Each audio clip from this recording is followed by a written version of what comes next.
Halo pemirsa Reportase Weekend, selamat datang di acara favorit kita bersama Reportase Weekend langsung dari studio kami di Washington DC bersama saya Ian Umar dan saya Aryatno Budianto. Apa kabar pemirsa? Semoga weekendnya berjalan lancar dan menyenangkan. Dan ngomong-ngomong soal weekend ini biasanya kita akan ngomong soal apa yang senang kita lakukan di waktu luang. Kalau saya nih sebetulnya punya hobi jalan-jalan karena bulan Juni di Amerika Serikat itu juga National Outdoors Month. Wah, jadi ya benar, kita dihimbau untuk jalan-jalan keluar gitu, nggak apa-apa panas-panas, gosong-gosongan dikit. Ya memang banyak sekali yang hobi bisa ditekuni. Walaupun misalnya hobinya nggak terlalu specifically yang dibilang wah kalau misalnya perempuan hobinya biasanya ngapain lah atau di masak rumah, gitu. Bisa outdoor. Bukan berarti kan harus terbuka dengan hobi-hobi yang lain dan banyak juga cerita-cerita seperti itu hanya ada di Reportase Weekend. Walau sudah menyukai seni gambar sejak kecil, Natania Dianda, diaspora Indonesia di Herndon, Virginia, baru mulai jatuh cinta dengan seni kaligrafi saat pandemi. Lulusan teknologi pangan Universitas Purdue, Indiana ini lantas belajar serius bahkan merintis bisnis kaligrafi di Amerika. Dari skeptis hingga ketagihan, seorang warga Los Angeles, California mendirikan klub nirlaba yang menaungi sesama perempuan pengendara motor gede. Tidak sekedar rekreasi, hobi bermotor meningkatkan kepercayaan diri dan memberdayakan anggota, yang mayoritas adalah perempuan keturunan Hispanik dan diantaranya datang dari kemiskinan. Di balik fenomena zombie narkoba di kawasan Kensington Avenue di kota Philadelphia, Amerika, ternyata ada keluarga diaspora Indonesia yang bermukim di sana selama 15 tahun. Saksikan pengakuan diaspora asal Jakarta yang mengaku tidak menyesal tinggal di daerah pasar terbuka narkoba ini, hingga penolakan terhadap kru VOA saat meliput kawasan ini. Pemirsa, ini sudah sering ya diperdebatkan di sosial media ataupun juga perbincangan di antara teman-teman tentang akar budaya dari asal-muasalnya. Contohnya kita ngomongin soal rendang. Mulai sibuk diperdebatkan apakah ini asalnya dari Malaysia, dari Indonesia, atau kita ngomongin kebaya yang juga sempat menjadi perbincangan. Dan dulu awalnya juga tentang batik ya. Batik itu juga asalnya dari mana dan akhirnya memang menjadi officially atau secara resmi menjadi warisan budaya Indonesia. Ini seringkali diomongin ya, ada berbagai kelas budaya ternyata gitu. Betul, dan selama ini di Amerika Serikat kita melihat banyak sekali justru budaya-budaya itu sharing sebuah persamaan, misalnya kayak batik tadi. Dan alih-alih berdebat ya siapa yang ini batik dari mana asalnya, ini ada sebuah inisiatif yang dilakukan oleh pemerintah Indonesia dan pemerintah Nigeria untuk justru semakin sharing persamaan ini dan sama-sama bangga atas warisan budaya mereka yaitu batik. Dan kita saksikan acaranya di kota New York.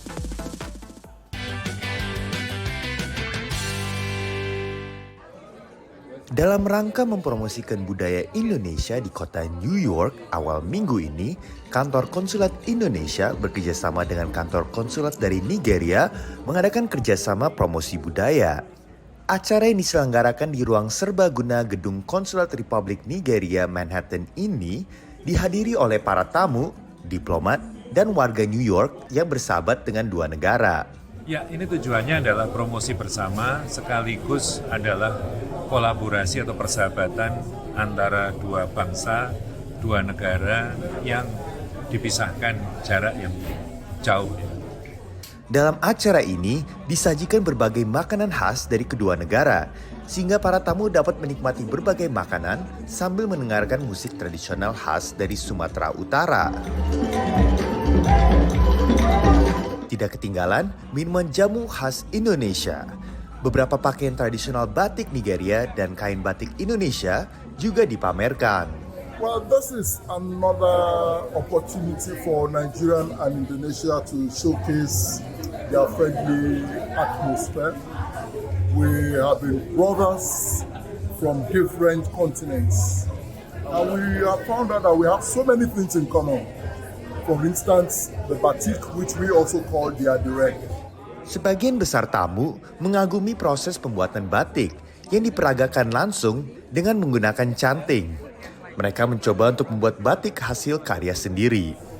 Kedepannya, tadi saya sudah diberikan informasi, Nigeria akan menyelenggarakan acara budaya terbesar Nigeria tahun ini, dan Indonesia akan menyelenggarakan juga Indonesian Street Festival, acara budaya kita terbesar tahun ini, and what? Tidak disengaja, keduanya akan diselenggarakan pada tanggal 23 September. Ada lagi yang menarik, waktunya berbeda. Indonesia jam 11 sampai jam 4, Nigeria jam 5 sampai jam 8. Jadi kita bisa saling menghadiri dua event besar. Dari Manhattan, Naratama dan Gandhira Pratama, VOA New York.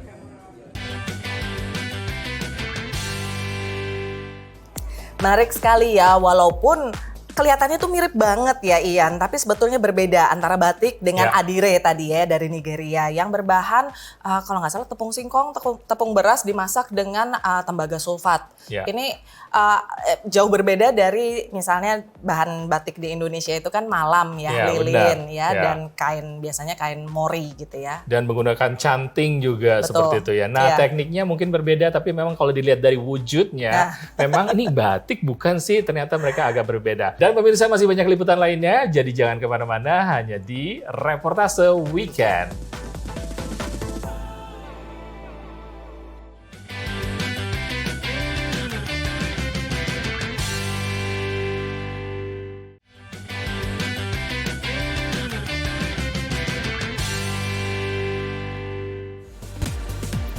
Pemirsa, Anda masih menyaksikan Reportase Weekend dari studio VOA di Washington DC.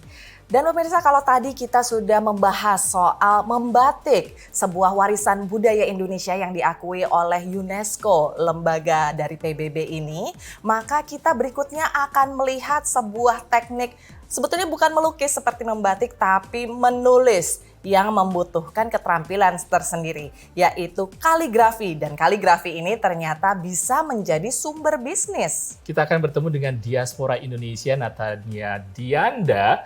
Dia ada di kota Herndon di Virginia. Tadinya awalnya hobi kecil, dari sejak kecil ya, untuk menulis-nulis indah. Ternyata dia mendalami, ini sebenarnya sebuah profesi di sini. Betul. Dan bisa menjadi sebuah bisnis di sini. Kita lihat liputannya dari Herndon, Virginia.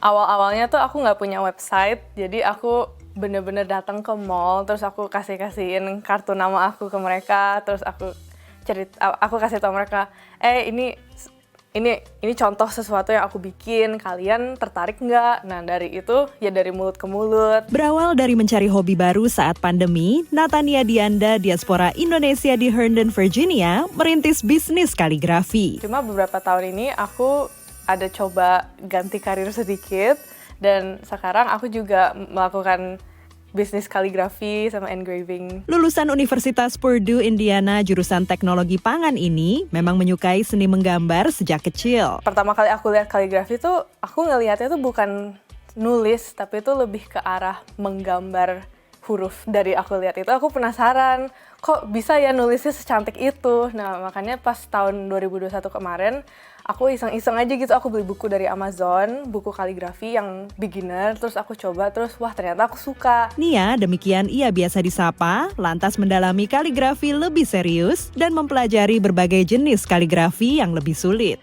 Inspirasi untuk memulai bisnis ini pun tumbuh setelah ia melihat kesuksesan pelaku bisnis kaligrafi di Amerika dan Kanada. Mereka biasa hire kita, artis-artis ini tuh untuk perform kaligrafi kita di toko-tokonya mereka. Dan bentuk kaligrafinya itu nggak cuma nulis doang, kita juga bisa mengukir di parfum-parfumnya mereka, di lilin-lilinnya mereka. Jadi semua yang mereka bisa jual itu tuh bisa di personalize gitu ya dengan nama-nama customer mereka. Jadi customer mereka juga lebih seneng gitu ya. No surface is safe, karena kalau misalnya itu surface kita bisa tulis atau kita bisa ukir, itu tuh kita bisa personalize semuanya gitu. Tambah Nia, jasa ini biasanya dihargai 150 hingga $200 atau sekitar 2 hingga 3 juta rupiah per jam, tergantung pengalaman kaligrafernya. Jasa kaligrafi Nia juga banyak dipakai di berbagai acara seperti pernikahan. Salah satu klien Nia adalah Min Hee Chung. At my wedding, Nia put together these beautiful place cards that went on each of our tables so our guests knew where to sit. And she put her calligraphy on these luggage tags for people to take as favors. And it was a big hit. People loved it. It's so beautiful. Her work is amazing. The detail that she does, just showing kind of an example. And I told Nia that she was my wedding fairy godmother because she just made everything like beautiful. Nia yang saat ini masih bekerja penuh waktu di bidang teknologi pangan berpesan kepada mereka yang ingin mengejar mimpi mewujudkan hobi untuk mempertimbangkan tujuan akhir yang ingin dicapai. Membuat orang lain happy, buat aku happy juga. Dari Herndon, Virginia, Dania Iman, Nia Iman Santoso, VOA.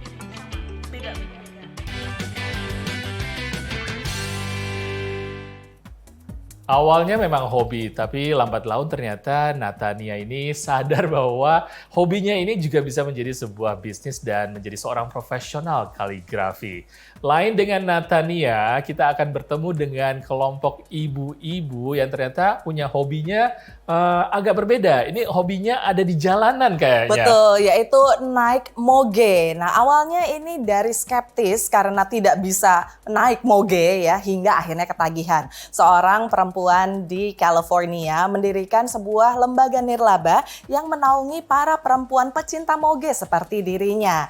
Klub ini tidak hanya meningkatkan rasa percaya diri para anggotanya, tapi juga memberdayakan mereka karena mereka diantaranya datang dari kemiskinan dan mayoritas adalah keturunan Hispanik.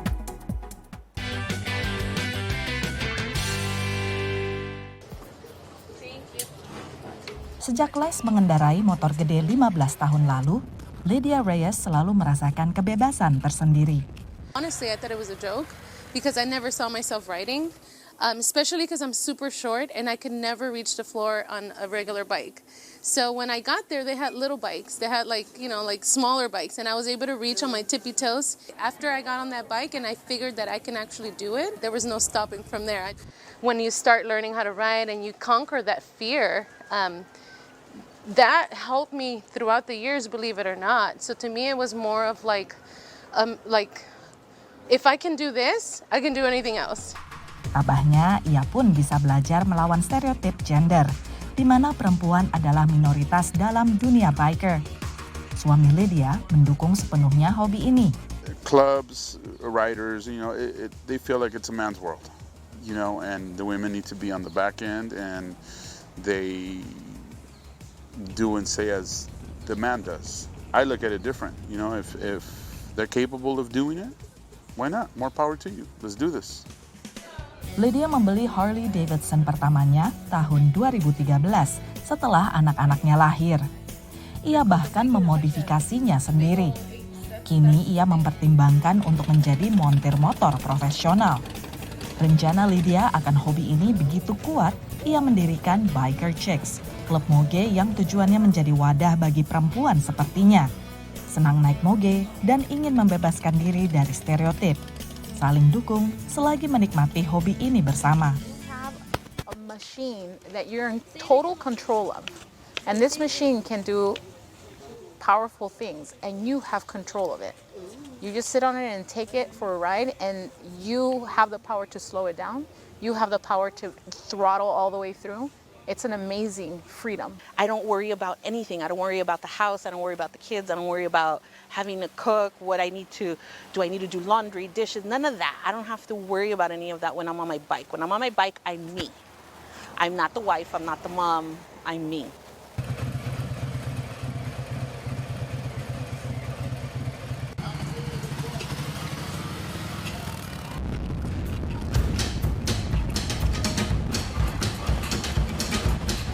I just feel very proud of myself to be a Chicana and be able to say that I'm an independent woman and I have my own business and I'm able to afford these things for myself. Coming from a from poverty. Bukan sekadar klub moge, organisasi nirlaba ini juga melakukan berbagai fungsi sosial. I created it to bring the community of women together that ride and to help out different causes. So that's the main reason behind it, is to unite with other women that ride, and we can help either children, animals, other people in need through the biker community. Walau datang dari kondisi dan latar berbeda, di atas motor, para perempuan ini merasakan persamaan, keberdayaan, kebebasan, dan kemandirian. Dari Los Angeles, California, VOA.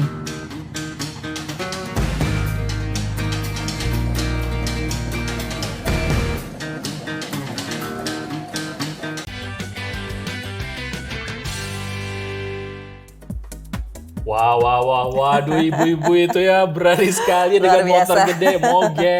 Yeah. Waduh, ada yang bilang tadi kalau dia udah duduk di atas moge, terus nyetir di jalanan, udah lupa dah itu yang namanya cucian ataupun juga laundry, nyiapin bersih-bersih di rumah masak, gitu ya. Katanya dan lain waduh, saya pokoknya di sebagainya. atas motor udah lupa segalanya. Betul, walaupun bukan berarti bahwa tugas-tugas tersebut terbengkalai. Karena selesai naik motor, selesai menjadi persona seorang biker, kembali lagi menunaikan tugas sebagai ibu ya. Tapi itu tadi merupakan sebuah hobi yang memang agak-agak sedikit berbeda dan mungkin butuh modal banyak ya. Karena moge itu kan harganya tidak murah ya, sangat mahal ya. Tapi ini bisa menjadi sebuah ikon ya, sebuah pertanda bahwa stereotip peran gender itu tidak harus dikotak-kotakan begitu. Benar Siapapun sekali. bisa menikmati hobi ini. Nah pemirsa, sekarang kita istirahat lagi, tapi jangan kemana-mana, reportase weekend akan kembali setelah yang satu ini.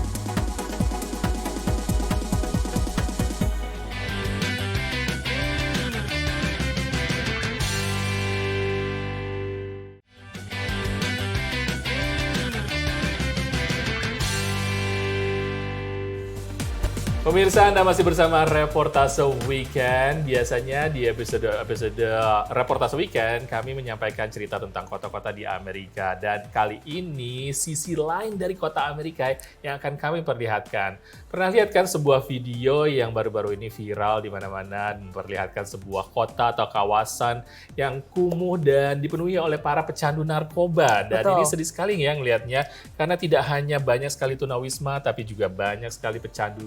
Dan juga pecandu ini khususnya memang agak berbeda. Mereka Betul. berjalan seperti layaknya zombie Ya, katanya. dan fenomena zombie land ini adalah kawasan Kensington di kota Philadelphia, salah satu kota metropolitan di Amerika Serikat yang banyak juga komunitas Indonesia bermukim di sana. Nah, di kawasan Kensington ini ada keluarga Indonesia yang sudah 15 tahun.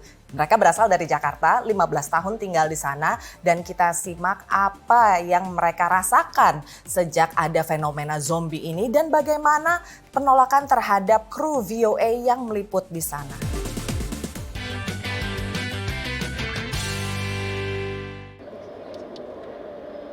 Pemandangan pecandu teler berkeliaran hingga terkapar sudah biasa di Kensington Avenue di kota Philadelphia, negara bagian Pennsylvania di Amerika Serikat. Sebagian besar gambar kami ambil dari dalam mobil demi keamanan. Hingga kalau dilihat dari gaya mereka. kaca belakang mobil tim VOA pecah dilempar batu di salah satu lokasi pasar terbuka narkoba ini. Warga setempat menduga batu dilempar oleh bandar narkoba yang tak ingin terekam atau diidentifikasi pihak berwajib. Pemirsa, kurang lebih beginilah kondisi di Kensington Avenue di wilayah Philadelphia, negara bagian Pennsylvania, yang memang kerap menjadi pasar terbuka untuk narkoba, utamanya jenis heroin dan opioid. Bahkan ada julukannya The Walmart of Heroin. Nah, belakangan ada jenis narkoba terbaru yang beredar yang efeknya kerap dijuluki sebagai efek zombie. Nama narkoba ini dikenal dengan Psilocin atau istilahnya Trank. Kasus kematian overdosis akibat obat jenis Psilocin meningkat drastis hingga 1.100% di Amerika Serikat bagian selatan, menurut Badan Penegakan Narkoba DEA. Obat ini legal beredar di Amerika Serikat sebagai zat sedatif hewan dan mulai mewabah karena jauh lebih terjangkau dari heroin. Oh my God, it's more affordable now than ever before. When I was in the street, it was $10. Now, for $5, you could get the strongest stuff you'll ever get. It's fentanyl. Animal tranquilizer. Now for $4 or $5, you get the strongest stuff ever. It's like, I don't understand. Kami menemui seorang diaspora Indonesia yang sudah 15 tahun tinggal di Kensington. Ya, beginilah. Welcome to Kensington. Pindah ke kawasan ini di awal tahun 2000-an dari New Jersey karena biaya hidup yang lebih terjangkau. Diana Rawung mengaku kondisi Kensington Avenue dulu tidak semengkhawatirkan sekarang. Jadi memang jadi daerah drug, jadi daerah kumuh, you know, not like America, ya. Tapi ya begitulah. We have to live with it. Tinggal bersama suami dan kedua anaknya di kawasan ini hampir 2 dekade, Diana Rawung yang biasa disapa Nova ini mengaku tantangan terbesar tinggal di kawasan ini adalah untuk menjaga anak-anaknya yang kini telah beranjak dewasa. Makanya saya selalu monitor lah anak-anak gitu. Monitor dari jauh sampai sekarang lah. Meski area tempat tinggalnya kerap dijuluki pasar terbuka narkoba terbesar di pantai timur Amerika Serikat, Nova tak berencana meninggalkan kawasan ini. Oh enggak, saya enggak nyesel, enggak ada penyesalan, tapi lebih berjaga-jaga. Kensington Avenue hanya sebagian kecil dari kota Philadelphia yang punya penduduk 1,6 juta orang. Berlokasi sekitar 1 jam berkendara dari kota New York. Kota ini sebenarnya menjadi kota dengan diaspora Indonesia ke-10 terbesar menurut data Pew Research Center tahun 2019. Kawasan narkotika hanya terentang sepanjang 1,5 kilometer di Jalan Raya Kensington Avenue. Pusat kota sekitar 10 km dari Kensington Avenue jadi destinasi wisata, pendidikan, dan juga sejarah yang terkenal di Amerika Serikat. Dari kota Philadelphia, Randy Wicaksana, Sharon Sumolang, dan Virginia Gunawan, VOA.